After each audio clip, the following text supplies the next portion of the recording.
you are taking notes. Late check right there. And that's just something else you can do with your tea. Again, you can do chamomile and honey.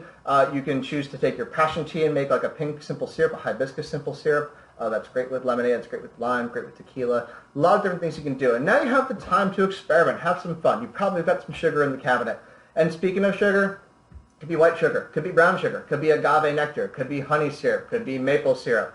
It could be so many different types of sugars out there. They all have different levels of sweetness and different individual flavor profiles. At the very heart of it, the basic point, white sugar is just sweet. That's it. Once you start getting to your brown sugars and your muscovado sugars and your demerara's, you get a little bit more complexity, a little bit more dark, chocolatey, leathery, tannic notes to them, sometimes woody and nutty notes. So you kind of have to play around with it, but again, you have the time. We're going to go over some syrups next week. We're going to teach you how to make one of my famous syrups, my strawberry basil syrup. Again, spring is here. We might as well start acting like it. Great. Now, pantry. We look in our pantry. We all have a lot of things in there we never touch. We buy it because we say, I might need that. We buy it because we need to use a quarter teaspoon of it just for one recipe, and we never touch it again. Hopefully a lot of these things are going to last you a long time, so you didn't waste the money completely. But sometimes that's not always the case. So you have to find out other ways of you making drinks. Now, I started doing this when I would go on vacation. I'd go to beach houses, and a lot of times beach houses have random things strewn about. And eventually somebody found out that I was a bartender and said, hey, Steve, you make some cocktails? Well, of course I can. So I jump into the kitchen instantly. I scour through the drawers and the cabinets and the pantries, and I find out tiny little things, Old Bay spices, little truffle salts, little tiny containers of honey, smoked honey, cans of preserves and jars, and I make cocktails out of it. And not all of them were perfect, not all of them were great, but we did find uses for them, and I did find ways of incorporating flavors. Now, a couple things before we get to our first drink here.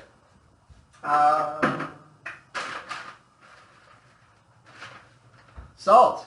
You might have a lot of salt. You might have a little bit of salt. I typically go with pink Himalayan salt. It's apparently better for you. You know, we like salt on things. Salt makes things taste better.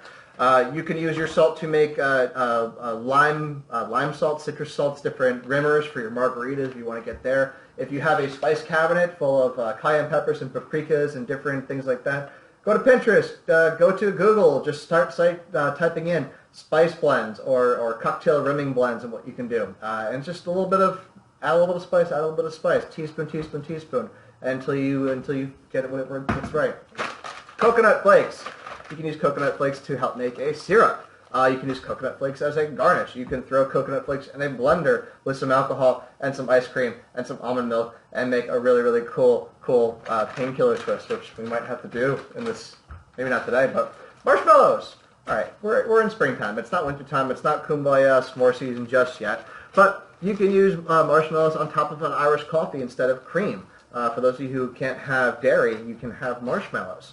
So you can put those marshmallows right on top. Take your little butane torch, because I know you all have a butane torch at home, all right, and just give that a little singe on top. It's nice. And that could also be a non-alcoholic thing you use too. Hey, you got the time. Make some hot chocolate with some marshmallows. Who doesn't want that? Talked about sugars. We got some brown sugar. I've got some raw demerara sugar. I've got some raw organic sugar. Other things. Oh, okay. Other things, garbanzo beans. We talked about egg whites in cocktails to get that frothiness. If you are vegan and you cannot do eggs, you can use the water from this. Fancy people call it aquafaba. I call it chickpea water or garbanzo juice. That will help give you an extra froth in your cocktails. I find that it does have a little bit of a chicken stocky taste to it, so I'd recommend putting that with like a mezcal or tropical flavors to really kind of pull that through. Other things like preserves. Apricot marmalades. I love me some marmalades. Are great to add flavor to cocktails. Simple flavor that lasts you a while. This is some lemon curd, which is some lemon, cream of tartar, some sugar too. It's almost like a lemon custard. We're going to add that to a cocktail to be our dessert today. All right, now let's get to some drinks, right? So a while back, actually not really a while back, it was a couple months ago, I visited my friends down at B2, down at Red Bank. And I had this Gibson cocktail on their menu. It was a Blue Coat gin, and it had these homemade cocktail onions and some of their homemade cocktail brine. And it was fabulous. It was a really great cocktail. I think I had 3 of them. And Michelle, the bartender, she's the one who I believe concocted it, and I will give her the credit today. But I love that cocktail so much, and I keep just imagining a Gibson. And for those of you who don't know, a Gibson is simply just a gin martini, that is gin, dry vermouth, that is garnished with a cocktail onion and not an olive or a lemon twist. It was named after a guy named Gibson, and it was really just because he liked it that way. It's kind of a good sign of how regulars and what regulars can do to impact your life. So, our Gibson today, I actually had a little jar of cocktail onions that was unopened, and last week actually I added some red wine vinegar, I added some fresh ground peppercorns, some orange peels, lemon peels, some oregano, some other herbs, a little salt and pepper, and some fresh chopped garlic. And really I just kind of added to the pickling process. And you can let that infuse for a week, 2 weeks. You probably got 2 months on this before it goes bad. And this is what we're going to use today to make our Gibson. All right, we're going to put a little bit of this brine in there too, so it's going to be kind of a salty Gibson. So if you like a dirty martini, this might be up your alley. First things first, we're going to need our mixing glass. We're going to be doing this straight up. So we're going to need our little coupe. Let's chill him. So we know we like cold glassware. Cold glassware makes happy cocktails. All right, for this cocktail, we're going to be doing a split base on this. This is going to be similar to a Vesper. It's going to be some Hendricks gin and some Belvedere Heritage 176 vodka, which was not, as we learned last week, was not a full-blown vodka. It was a vodka with rye spirit added to it. Let's get going over there. So we got that, and then our vermouth is going to be the Carpano Bianco. So to start, we're just going to do a half ounce of our Carpano. Dry vermouth is not a bad thing. It helps balance out your cocktails. It helps unleash and unlock other flavors you didn't think were there.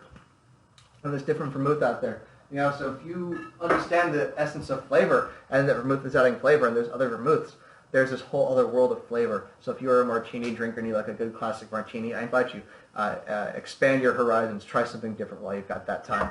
Now we're going to add our spirits. We're going to do 1.5 ounces of Hendricks gin.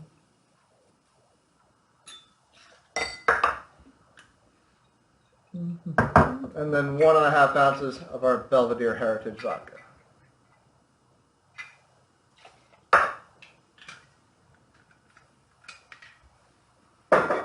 Okay, and now for our brine, we're just going to add about 1/4 ounce.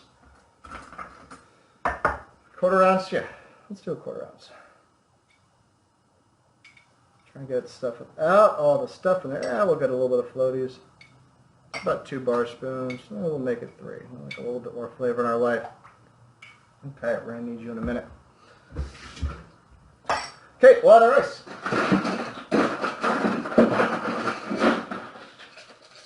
If you're doing this at home and you're just by yourself, you're making it for 1 or 2 people, you can build this over ice if you're not going to be moving around a lot. I'm obviously talking to you as I'm doing this. We're stopping, we're stalling. But for bartenders out there, you kind of get this. We'd like to add our ice last because dilution is very, very key. Dilution is the lost ingredient sometimes. People mistake that just ice is, they take it for granted. They think it's just going to be there, it's going to stay cold, it's going to stay unmelted. But if you're walking around a bar making a cocktail with the ice already in there and you get distracted, that white ice is going to get more watery, more water. It's going to dilute that cocktail faster and faster and faster, and then you don't get a balanced drink. And that's not good for a lot of reasons. But other cool thing is if you are making a number of drinks, get your ice in your glass and get this stirred cocktail going because as I spoke to you for the past 30 seconds, you can see that ice is already doing the work for me. It's already diluting the drink a little bit. So if I had 3 more cocktails to make, I could easily start making those, and then get back to this. But we're just going to give it almost a finishing stir. Make sure it's getting its chill on. Again, we want to try to get that ice and that liquid to meet that same level. That's what I'm talking about.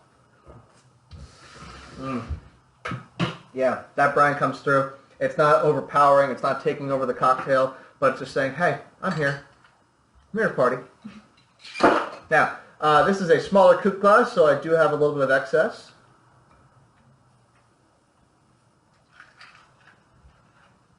And the garnish on this is simple. Take one of those cocktail onions, or you know what, let's take 3. You know, you always, 3 times the charm. We can use a little bit of luck here. Maybe 3. I'll find out. Yeah, we're just going to do 1. Kind of falling apart on me. That's all right. We're just going to drop 1 cocktail onion in there. That is the classic Gibson. And right there you have it, folks. Your simple classic Gibson. All right, cheers to you. That is nice. That is nice. You don't have to be afraid of salt. You don't have to be afraid of different flavors because you had a bad experience. Sometimes that little bit of bitterness, that little bit of acidity, that little bit of sweetness is going to actually help balance out that cocktail. A lot of times when you're cooking and you're not using a recipe, it'll usually be just one ingredient, one spice, a salt, a pepper, a little twist of lemon, a little squeeze of lemon. That really makes a difference and changes it and makes it what you want it to be. But really that just comes with practice, practice and intention. Try to have an idea of what you want to be doing and where you want to end up with what you're making. Okay.